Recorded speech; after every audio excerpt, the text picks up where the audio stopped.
Yo, what is good, you darkaholics? Welcome back to the dark side of life, where I will be telling you some fairly dark stories. But before we get into that, I just want to show some love and give a huge thank you to Mr. Black from The Disturbing Truth.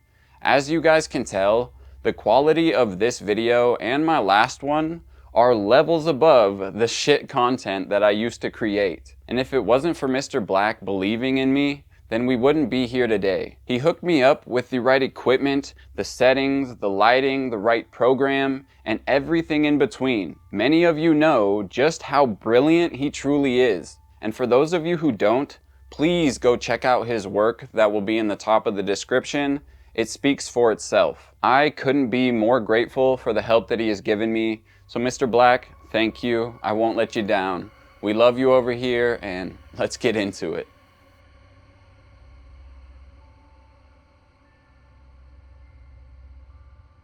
One thing that practically all of us will experience at one point or another as a human being is the excruciating feeling of embarrassment.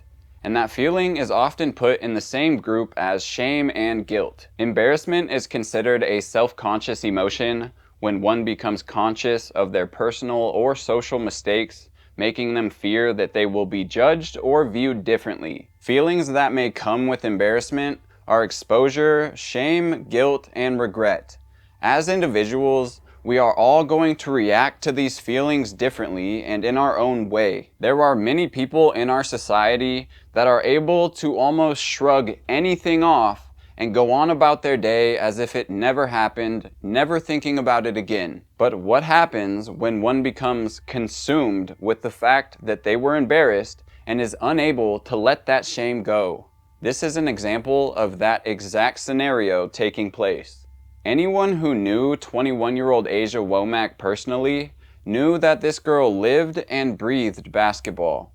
It was something that she grew up in love with, and anyone who saw her play would say that she was a whiz when it came to handling and shooting the ball. Throughout school, she displayed her exceptional skills on the court, playing for the James Madison High School basketball team. She was a brilliant young lady with an amazing heart, and she was never afraid to accept a challenge. In October of 2022, Asia was living in South Dallas, Texas, and right up the street from her was a familiar park to her, known as the T.G. Terry Park, where she would often play basketball. In the evening on October 3rd, Asia was again playing ball with some people at the park. One of those people being a good friend of Asia's. 31-year-old Cameron Hogg was also at the park that day, and him and Asia knew each other quite well. They would often hang out on and off the basketball court. Now, if you know anything about sports and those who take them very seriously, it can get heated from time to time with some real trash talk. And being the competitive players that they were, when they played basketball together, they played hard, and they played to win. After arriving at the park, and then being there for a little while, Cameron and Asia decided to play some one-on-one against each other, once again putting their skills to the test. After their game had begun, this game was fast-paced, with a good amount of banter back and forth between the two players. Asia is pump-faking and driving to the rim, or stepping back and hitting jump shots over the defense of Cameron. And Cameron would get his fair share of plays in as well, but by the end, it was Asia who scored the last point, winning the one-on-one against Cameron. With the trash talk involved, and him apparently losing to a girl, he was enraged and overrun with embarrassment. At the park, his kids and his brother were there with him, and most likely just witnessed him lose this game. After the game was over, he begrudgingly grabbed his belongings, his kids, and he told his brother that it was time to go home.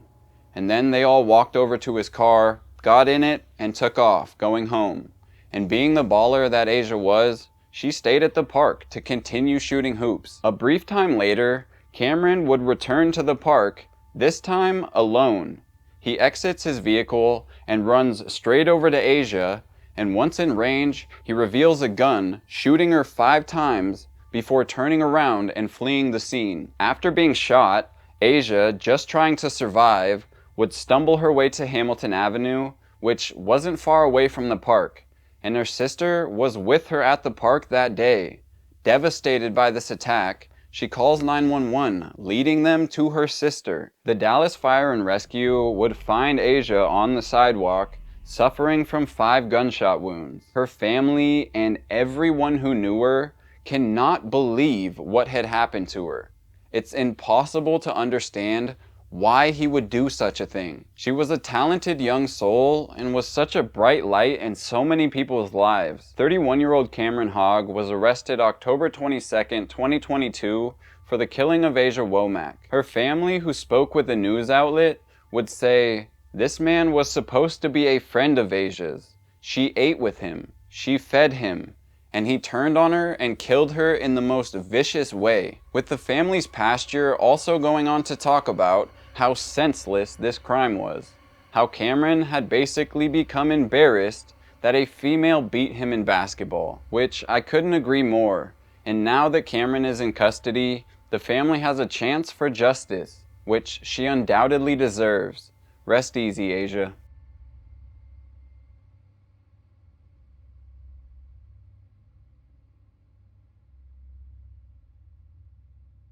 There's no questioning the rise in mental health problems becoming more prevalent in today's society. For a trillion different reasons, people are suffering from the wide variety of mental illnesses that exist. We just looked at a strange case in Christian Glass, which ended horribly, and it just seems that the problem is continuing to get worse, which only means there are bound to be more stories regarding people with this problem and the harm they cause themselves or others. And this one is terrifying. In the morning on September 19th, 2022, the Chicago Police Department responded to multiple frantic calls from people at the Navy Pier next to Lake Michigan. There was a child drowning in the waters. Authorities, along with divers, responded to the scene where they found 3-year-old Josiah drowning in the waters below them. But by the time they arrived, Josiah was well beneath the water's surface, and it took them an estimated 30 minutes to get him out of the water and rush to the hospital, where he's fighting for his life in critical condition. After being found near the bottom of the lake, the boy was still alive, but he was suffering from a swollen brain, bleeding in his lungs, along with a needed heart infusion and having seizures. He was eventually put on a ventilator, where he was still just desperately clinging to life. The only family member that was with Josiah at the time was 34-year-old Victoria Moreno, who bystanders described as standing there doing nothing. A woman who saw Josiah in the water sprinted over to Victoria, asking her what happened. How did this happen? Who is he? Is he with you? Victoria would stay silent, answering none of her questions, before eventually just backing away from her, which immediately struck this person as odd behavior for such a situation. After getting the boy to the hospital, the police began investigating this situation to find out what went wrong, and red flags were raised when multiple times throughout the mission and the aftermath, Victoria had completely denied even knowing who the child was. Yet she was the only one around when it initially happened, and she just backed away from the edge, standing there emotionless throughout pretty much the entire operation. Sooner than later, authorities acquired surveillance footage from a nearby camera that was able to depict exactly what happened to the young boy. They also learned that Victoria was not allowed to be in charge of Josiah, nor was she supposed to be driving that day because of the medication she was on for her mental health diagnosis. Police quickly put the pieces together after talking to her family, whom she and Josiah lived with. It turns out that Victoria waited until no one in the house was watching her or Josiah. Then she grabbed Josiah, the keys to the family car, stealing it, and driving off, with no one aware she had just taken Josiah. Once they are caught on security camera, Victoria is seen taking Josiah to McDonald's and getting him a Happy Meal.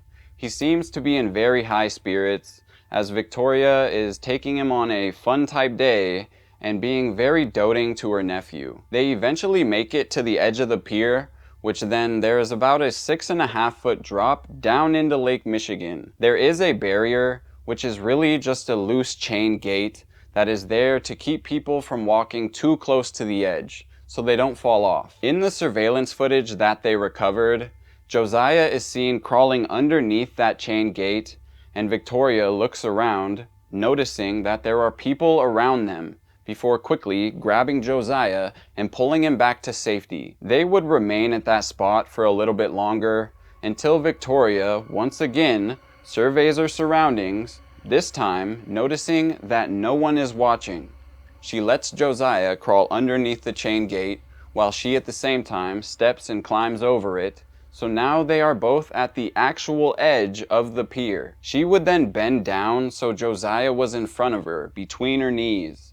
And then with both hands, she shoved him off the edge, sending him into Lake Michigan. And that's when bystanders heard him hit the water, coming to investigate what happened, calling 911. Those callers would throw a life ring into the lake, just trying to save the boy.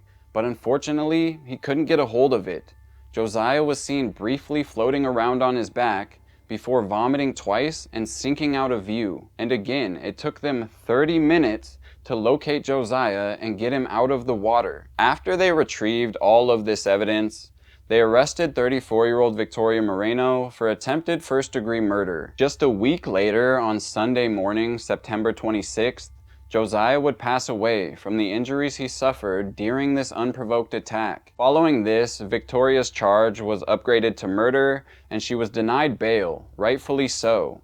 It's unimaginable what his family is going through, and I feel so sorry for them. His dad was in love with his son, and was incredibly proud to be Josiah's father.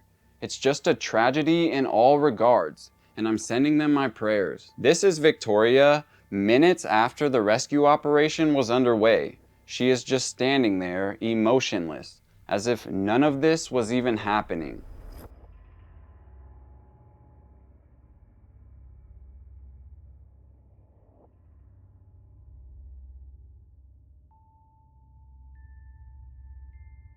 I don't think this story could have ended any worse for the family involved. Something they never could have imagined, and it's still incredibly hard to come to terms with. Keep in mind, this event did take place recently, so it's still under investigation, although it's pretty clear we know what happened. Born on April 23, 1984 in Wichita, Kansas, Michael Assan was the youngest of him and his 3 siblings.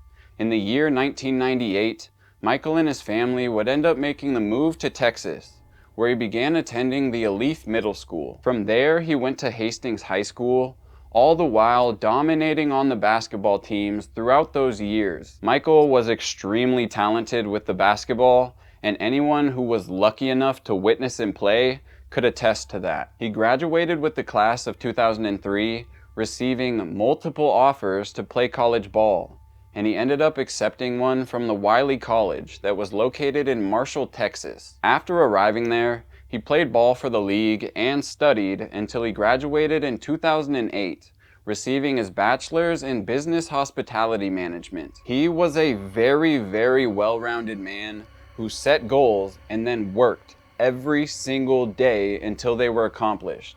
And his hard work and incredible determination never took away from the genuinely kind person that Michael was. From the time he was young, he was always seen as gentle and selfless, constantly wanting to help other people and never for personal gain. He loved more than anything to just spend time with his family and those that he loved dearly, undoubtedly making it clear that he cherished them. After graduating from the Wiley College, Michael would play ball for another league for quite some time, before eventually relocating to Houston, Texas, where in 2015, he married his lovely wife, Michael Assan. The couple was madly in love with one another, and they were ecstatic to start their own family. The couple went on to have 3 beautiful children, and in September of 2022, they were blessed with a 6-year-old boy, a 2-year-old boy, and a 3-week-old daughter. When it came to his family, Michael would do anything in the world to keep them safe,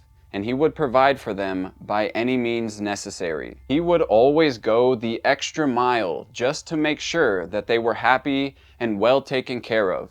He was the sole provider, and he cherished them just as much as they did him. His wife was extremely loving and devoted to her family as well, and they had an extraordinarily strong family bond. He was also heavily involved in his church, where he was a deacon, constantly accompanied by his family. He was always in the community and doing good for others. He was a remarkable role model, and his actions spoke much louder than his words. On September 20th, 2022, at roughly 1:45 p.m. that afternoon, he met up with a buddy at a gas station. This guy was a longtime friend of Mike's, being 38-year-old Bolano Federo. They were both from Nigeria, and they had apparently been friends for over 30 years. From everything that I've read and seen about this case, it's unclear exactly why the duo met up that afternoon, but when they did, it was all captured on security camera. Mike pulls into the parking lot where Bolano is standing, and they seem to be going back and forth for a little bit through Michael's car window, which is rolled down, until Bolano kind of weirdly gestures for Mike to get out of the car. At this point, the situation has escalated, and it's clear that they are arguing.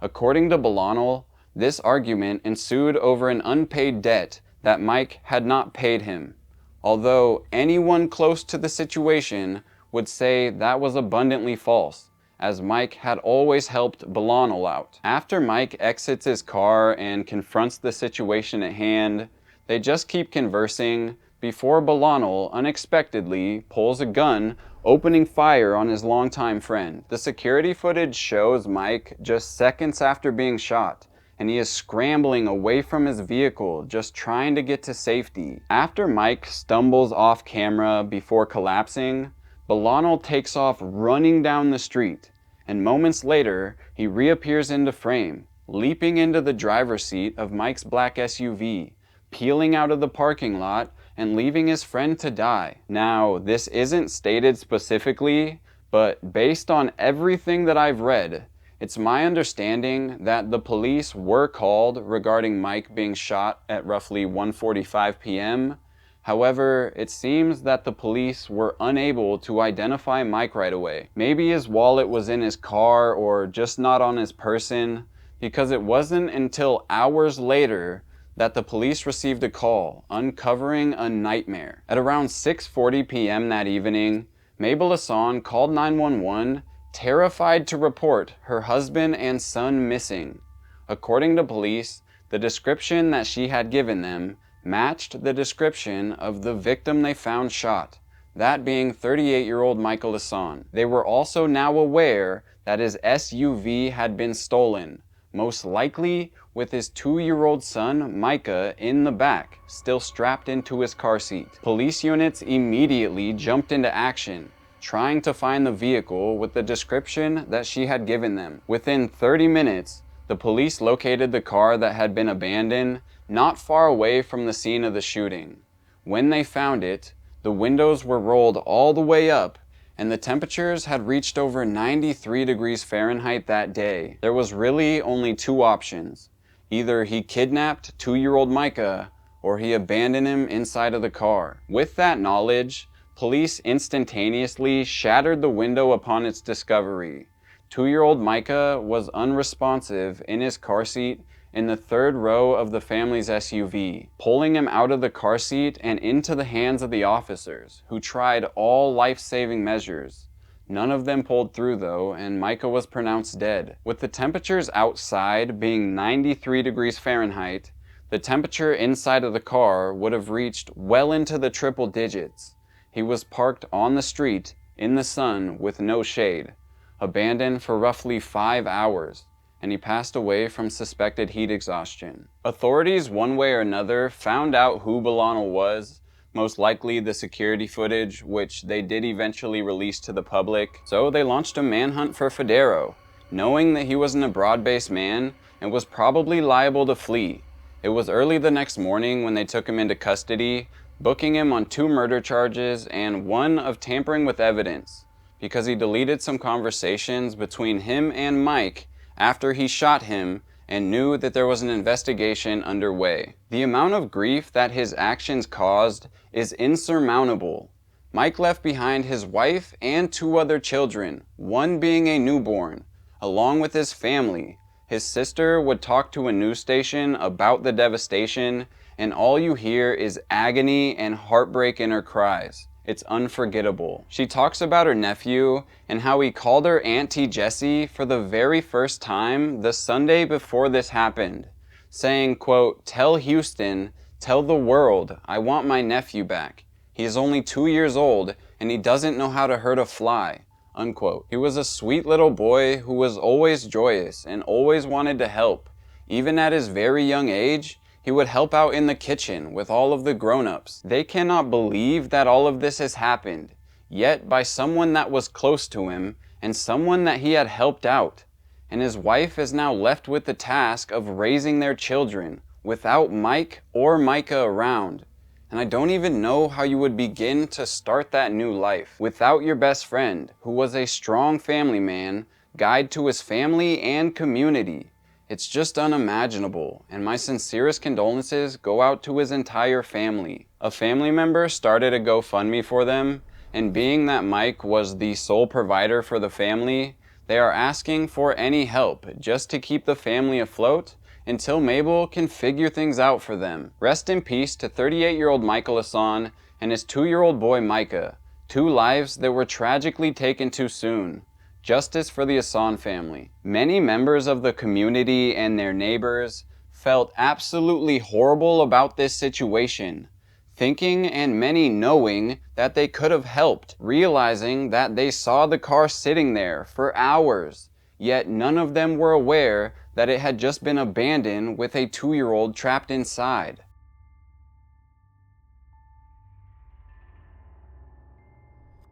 Alright guys, that's going to do it for today's video. If you made it to the end, go down to the comment section and comment "unforgotten" so I know. And if you enjoyed today's episode and you want to join the team, you know what to do. If you want to, you can follow me on Instagram at Robert Clausen with 2 N's. If you have a story suggestion, DM me on there. I think that's all I have for you guys today. Again, I truly appreciate your support. Until the next video, peace.